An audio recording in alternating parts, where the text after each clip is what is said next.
Решила записать видео после одного интересного комментария.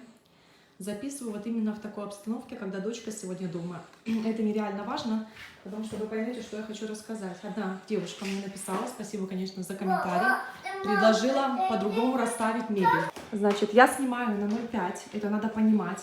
То есть вот, если я не снимаю на 0,5, да, комната становится сразу маленькая. Комната у нас, это зал, очень маленькая. И мне надо вместить сюда диван. Здесь вообще обеденный стол стоит, но сейчас я его вынесла, я рисую за ним в соседней комнате. Сервант, пианино, телевизор. То есть вы видите такую картинку.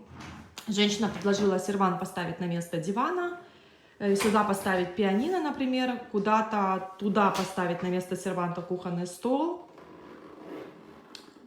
а диван выдвинуть вперед. Вот сейчас смотрите, что происходит, да? У меня дочка здесь играет, видите? Она сегодня не пошла в садик, она вот здесь вот играет у меня на глазах, чтобы я ее видела. Не где-то там в комнате, потому что я сейчас буду готовить обед. Вот, я буду готовить обед, мне надо за ней наблюдать. Нижняя часть, у нее игрушки. Вот это место для того, чтобы мы могли двигаться, ходить, играть, да? Если я поставлю сервант сюда, диван куда-то выдвину вперед, как мне советуют, я просто закрою все свободное место для игры. Это первое. Второе, диван стоит напротив телевизора. Третье, сервант, если поставить вот сюда, он намного шире, диван меньше, сервант шире. Он закроет часть окна. У нас не влезет сюда ни пианино, которое длиннее кухонного стола, ни кухонный стол, который здесь стоял. То есть понимаете, в чем дело? Это невозможно. Я закрыла чуть-чуть двери, да, я согласна, это не очень хорошо. Но я закрою часть окна, если я поменяю их местами. Он не вот такой, как диван, он огромный, он вот так станет, вот, часть окна он закроет 100%, мы все это рулеткой мерили с мужем. И если вы думаете, что мы не думали об этом варианте, мы о нем думали, он сразу отметается, но будет закрытое окно. Или дверь, или окно, все без вариантов, сюда он не станет, тем более там все для телевизора подключено. Куда-то выносить сервант с посудой в другую комнату, в спальню или в кабинет мужа, но это вообще нелепо. Здесь можно поставить именно так. Если мы хотим вместить все это, плюс кухонный стол, вот этой тумбочки не будет. Либо так, либо никак. Это невозможно. Плюс, смотрите, я сижу на диване, когда и смотрю телевизор. Но когда обычно елки нет, или даже елка, здесь дождь я вижу, понимаете? Я погоду вижу, я небо вижу. И вот так наслаждаюсь, смотрю фильмы. Понимаете, что происходит? Здесь свободное место для игр дочки.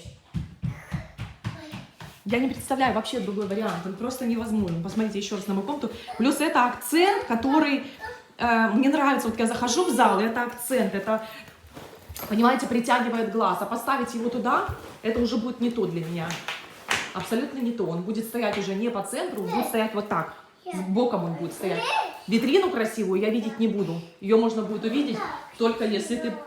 Мы никогда здесь вот так вот не стоим. Вот так можно будет увидеть сервант. А я хочу, чтобы его было видно с входа, понимаете? То есть без вариантов. Я думаю, что вариантов никаких нет. Если мы хотим, чтобы пианино, телевизор, сервант, диван и кухонный стол был, и все влазило в эту комнату, которая небольшая на самом деле. Она большая, кажется, на видео, потому что я беру такое расширение для того, чтобы захватывать картинку. А вот расширение 1. И она резко становится совсем маленькая. Так специально снимаю с дочкой, чтобы вы понимали, как у нас житейские наши дела происходят. Вот она играет, рисует. Это место должно быть свободно. Диван никуда нельзя вперед, ни в коем случае. Мы закроем пространство вот это. Мы закроем эту зону. А она мне сейчас нужна здесь. Плюс здесь становится стол на праздники. Диван я наоборот вот туда задвигаю, чтобы он меньше места занимал. Еще раз повторю, сервант, вот здесь, кто советует, закроет окно. Все мы измеряли. Поэтому этот вариант, он просто нереальный. Всем привет! Я, наконец, в джинсах по размеру. Вот такие прекрасные джинсы от Levi's я купила. И мы собираемся в TK Maxx за подарками нашим соседям к Рождеству. Обязательно покажу, что буду дарить. В магазинах такая суета. Такая суета в магазинах. Приехали купить рождественский венок на двери. Приехали за подарками соседям.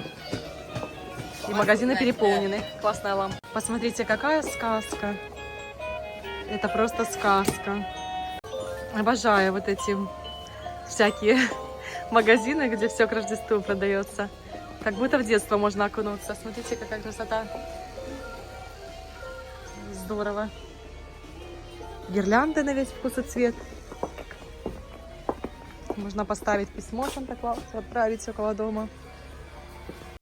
Смотрите, какую чудесную мышку мы купили.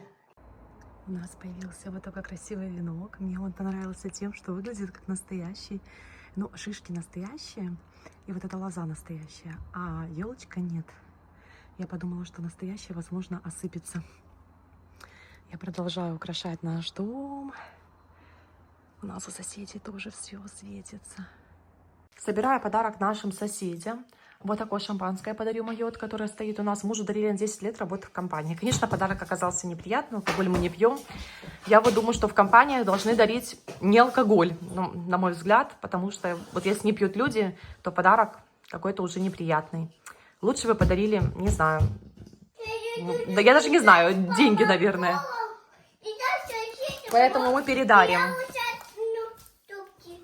К шампанскому подарю вот такие конфеты, очень красиво украшенные, в TK Maxx покупала. Кстати, видите, как минус вот на этом диване нашем коричневом, каждая пылинка ужасно видна. Потом я купила красивые вот такие турецкие бокалы. Мне очень они понравились. Вот так они выглядели. Это я их открыла. Что это такое? А, это наклеечка, я сниму. Я их открыла проверить, или они не битые. Мне очень понравились, как они выглядят, смотрите. Мне кажется, очень симпатичные и никогда не выйдут из моды. Что, знаете, вот сейчас такие модные бокалы, я думаю, все понимают, такие в Zara еще продавались.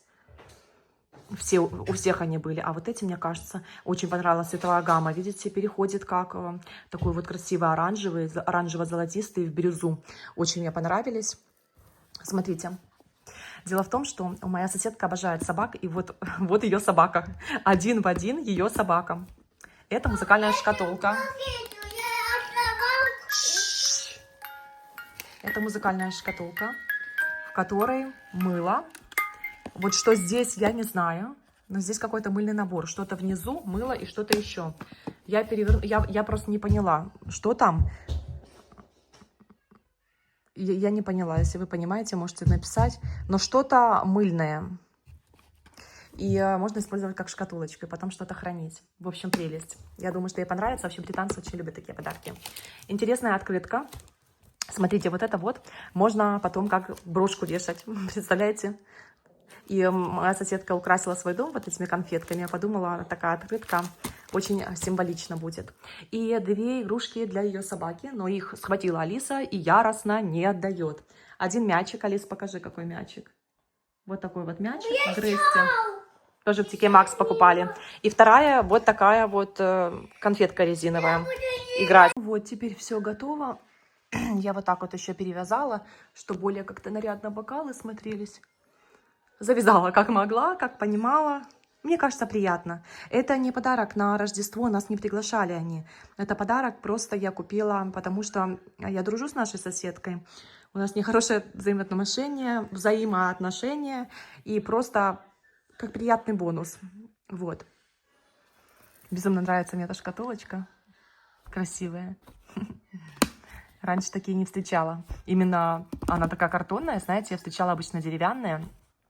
И наполнение мыла, когда мыло израсходуется, она такая на магнитике, можно будет оставить и там что-нибудь хранить. Но она картонная, надо аккуратно, чтобы не намочить. Вот, Алиса дала сфотографировать игрушки для собаки. Всем доброе утро, у меня завтрак. Сыр с плесенью и креветки. Не знаю, насколько сочетаться будет. Хорошая порция белка, хлеб цельнозерновой и кофе бескофеиновый. Бескофеиновый, я уже говорила, почему пью, потому что кофеин меня слишком бодрит, выпиваю утром, и потом просто до 3-4 утра не могу уснуть. Я не знаю, почему такой эффект на меня оказывает. Проверено много-много раз, мне этот напиток с кофеином не подходит, хотя без кофеина очень вкусный. Раньше вкус кофе мне не нравился, оказался горьким. Но я потом поняла, смотря какой кофе. Вот бескофеиновый я пью, вот такой. И он для меня не горчит абсолютно Нескафе. Вот такой. Я опять что-то придумала, я постоянно с Алисой что-то придумываю. В этот раз мы будем вот такое кругленькое мыло пробовать варить. Купила базу, будем делать без запаха, посмотрим, что получится. Самой очень любопытно. Как прикольно получилось. У меня такая классная мыльница, как жемчужинка. Вот на красной машине поехал муж домой. Значит, приехала я на английский, представляете. И мне уже там сказали, что занятие отменилось. Наверняка есть какая-то группа, о которой я не знаю, где предупредили всех заранее. Учительница заболела. Обидно, конечно. Но по итогу решила не терять время, приехать в центр города. Во-первых, я мусор взяла, баночки от парфюма и тюбики от туши. В центре мусорки, я знаю, есть. Я сортирую мусор. Во-вторых, кое-что по мелочах надо купить. Там заколки хочу себе для волос, потому что какие-то заколки у меня, которые не держат волосы. Я заплетаю, чтобы сильно волосы на глаза не попадали. Я не люблю, когда вообще они висят на самом деле у лица, хотя часто хожу с такой прической, потому что, мне кажется, она мне идет. Но это не совсем практично. Я закалываю по бокам, а заколки какие-то у меня, которые разваливаются, вот это вечное поправление. Я хочу 2 хороших крабика небольших купить. Так что, ну уж решила, если так получилось, то в центре города остановиться и покупки сделать. Может, по магазинам походить, в кофейне посидеть, вот такая погода. Ну, чего возвращаться домой? Я 10 утра, я полностью собралась, что зря, что ли, чтобы вернуться домой, просидеть дома. Нет, конечно, хотя дома дела, конечно, тоже есть. Ну, во-первых, домашнее задание по английскому на завтра надо сделать. Но сегодня не было домашнего, потому что сегодня немножко другой тип английского, где больше группа по интересам. А надо мне сделать на завтра. Да и вообще домашние дела, они же могут начаться, но не могут закончиться. Вот такая красота у нас продается, видите? Так что пойду погуляю по магазинам. Вот так вот. Я зашла в кофейню. Да, та, которая рассказывала, что не тратит деньги на кофейни, но не знаю, как без этого обходиться. Вот гуляла, дождь, промерзлая погода. И понимаю, конечно, я, что чашечку чая дешевле выпить дома. Но это такое удовольствие. Ничего не хочу кушать, потому что только позавтракала дома, только чай взяла. Я же рассказывала, да, что на английский не пошла и приехала в центр. Знаете, такая промерзлая погода, и думаю, как же хочется просто чашечку черного чая с молоком. Мой самый любимый чай, я его еще в Беларуси пила. Его очень любят в Британии именно с молоком, но я сколько себя помню, столько с молоком чай пила. Вот мне как-то нравилось. Не знаю, может, мама мне показала, но мама моя вроде без молока пьет. Но вот где-то я увидела, потому что в Беларуси-то с молоком не пьют. Мне очень нравится. Так что вот так сижу, прекрасный вид на архитектуру, которая здесь уже стоит, не знаю, может, 1000 лет. Ну, может, не 1000, конечно. На лет 200-300, я думаю, этой архитектуре есть. Очень-очень люблю Шотландию. Так бывает, смотрю и думаю, в какой же сказке я живу. Бывает, на меня накатывает такое, знаете, такая любовь невероятная, будто бы я всю жизнь здесь жила.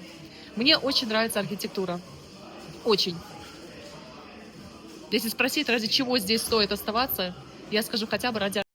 Вышла из кофейни, и вы знаете, так меня поразил один момент. Заходит старая бабулька в кофейню и с такой улыбкой, ну вы бы видели. Жаль, что я не успела заснять, но я как-то камеру тыкать в лицо не хотелось. С такой улыбкой неподдельной, такая счастливая. Я думаю, что она так радуется? Она просто так радуется. Потому что когда она подошла на кассу, она просто сказала привет, ну, для бариста, да, который делает кофе в кафе. Я думаю, что это знакомая женщина, она часто приходит в эту кофейню, типа, доброе утро, я рада тебя видеть. Она просто улыбается, потому что она рада видеть человека себе знакомого. Она пришла в любимую кофейню, например, сейчас выпьет чего-то там, чашечку кофе, чая. И, знаете, я смотрю на это все, и меня так заряжает вот это вот. Просто чужая улыбка, казалось бы. Это так здорово, так классно. Вообще, вы бы видели, там такая была улыбка, как будто человек, не знаю, в лотерею выиграл. Человек просто счастлив. Иду гулять. Погода прекрасная. Где-то плюс 8, плюс 10, я думаю. Такая мягкая зима. Дождь уже закончился. Чай меня взбодрил. Пойду погуляю, заколочки поищу. Это вот такие планы. Вот такие планы. Симпатичная кофточка. Красненькая, 24 фунта. Ну, что сказать? Что вам сказать? Не удержалась. Сделала несколько покупок. Вещей. Ну, конечно, на размер больше, чем я сейчас ношу, но тем не менее. Обещала себе вещи не покупать. Оправдываю это только тем, что все на меня маленькое. И на меня из всех моих платьев как раз, представьте, только одно платье. Ну, может быть, два. А остальные сидят вообще не очень. Этим оправдываю свои покупки. Купила несколько вещей. Хоть ты не ходи по магазинам. Видите, все равно какая-то нотка шопоголизма во мне есть. Как бы я ни старалась к какому-то минимализму стремиться, все равно присутствует. Скажем так, где-то у меня получается минимализм. Например, у меня парфюм у меня вообще не тянет. Мне достаточно одного. Косметику в последнее время я не покупаю абсолютно. Обхожусь небольшим количеством. Ну вот одежда, не знаю, так и манит. Смотрите, какой красивый вид с торгового центра. Колесо обозрения стоит. Ярмарка рождественская. Куча людей в центре города. У нас понедельник, 12:30 дня. Вот так живет город в это время. Еду в автобусе уже назад. Наш город, центр города.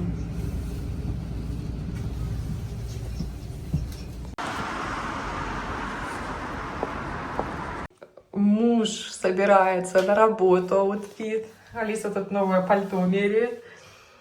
Красота пойдет в образе Санта-Клауса. Осталось выбрать еще на низ что-нибудь. Хорошо бы какие-то красные.